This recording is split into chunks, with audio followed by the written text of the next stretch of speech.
ATM धारीଙ୍କ ପାଇଁ ଆସିଛି ନୂଆ ନିୟମ। ट्रांजैक्शन नियम रे हेला बड़ परिवर्तन। एसबीआई रे समस्त एटीएम कार्ड धारी हो जातु सावधान। एसबीआई परिवर्तन कर देछि एटीएम रो ट्रांजैक्शन ने नियम। आसतु जानिबा समस्त एटीएम ट्रांजैक्शन कार्ड धारीଙ୍କ ପାଇଁ कौन रही एही खबरटी। एसबीआई केउ नियम रे परिवर्तन करिछि एटीएम धारीଙ୍କ ପାଇଁ ताहार संपूर्ण डिटेल्स यही वीडियो माध्यम जानी नेबा। पूर्व आपण मैंने ये चैनल को सब्सक्राइब कर दे पाखे थिबा ऑल बेल आइकन को प्रेस कर दियंतु जहाद्वारा कि एमिति ही गुरुत्वपूर्ण अपडेट गुड़िक आपण मैंने सर्वप्रथम आम चैनल माध्यम ही पाई परिबे। भारतीय स्टेट बैंक निज एटीएम ट्रांजैक्शन नियम रे बड़ परिवर्तन आनिछि।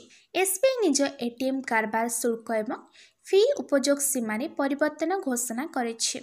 आसंतु जानिबा बैंक कौन कौन परिवर्तन करिछि एवं एहार प्रभाव आपनको ऊपर कौन पड़िबो। फ्री ट्रांजैक्शन सीमा रे हेला परिवर्तन। एसबीआई फ्री एटीएम ट्रांजैक्शन संख्या रे परिवर्तन करिछि। परिवर्तन अनुसार समस्त ग्राहकों को 10टी फ्री ट्रांजैक्शन एवं अन्य बैंक एटीएम रे 5टी ट्रांजैक्शन करिवार अधिकार दिया जाइछि। अकाउंट रे 25,000 टंका रु 50,000 टंका मध्य हाराहारी मासिक बैलेंस रखुथिबा ग्राहकों पाई अन्य बैंक रो एटीएम रे 5 थर मागणा कारोबार करिवार सुविधा मिलिबो।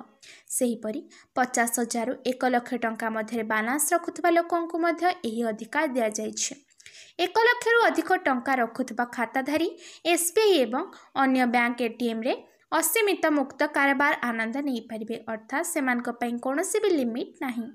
ता सहित रही सर्विस चार्ज रे परिवर्तन। एसबीआई एटीएम रे लागू थिबा चार्ज उपरे मध्य परिवर्तन करिछि।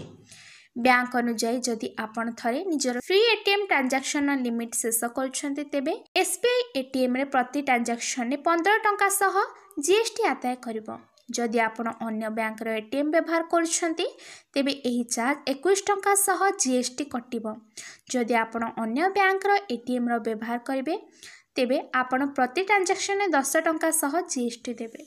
तेबे ए होछि समस्त एसबीआई एटीएम ट्रांजैक्शन कार्ड धारीଙ୍କ ପାଇଁ नया नियम एसबीआई तरफ।